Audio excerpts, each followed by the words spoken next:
सुल्तान मुराद एक शक्तिशाली शासक था जिसकी हुकूमत से न केवल पाकिस्तान बल्कि इस्लामी दुनिया और ईसाई हुकूमतें भी खौफ खाती थीं। हालांकि अन्य मुस्लिम शासकों की तरह उसे लड़ाई और विजय का शौक था, लेकिन वह मस्जिदों की तामीर में भी गहरी दिलचस्पी रखता था। एक दिन उसने अपने मन में एक भव्य मस्जिद का नक्शा तैयार किया और कारीगरों को इसकी तामीर में लगा दिया। मस्जिद धीरे धीरे बनती रही और इस पर लाखों अशर्फियाँ खर्च हो गईं।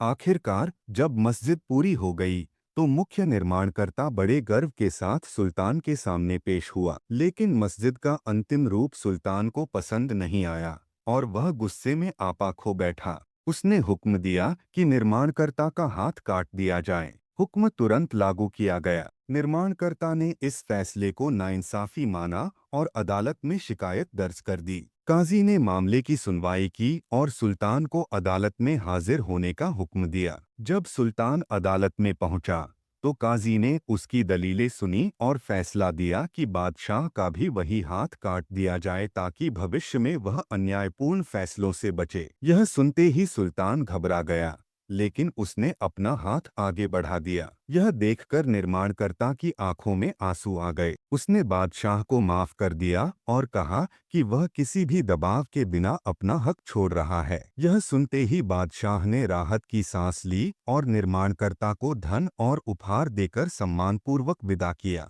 यह कहानी न्याय और इंसाफ की एक मिसाल है, लेकिन अगर हम आज की दुनिया को देखें तो हालात बिल्कुल उलट हैं। आज की अदालतों में अमीर अपराधी भी सम्मानपूर्वक बरी हो जाते हैं, जबकि गरीब को न्याय नहीं मिलता।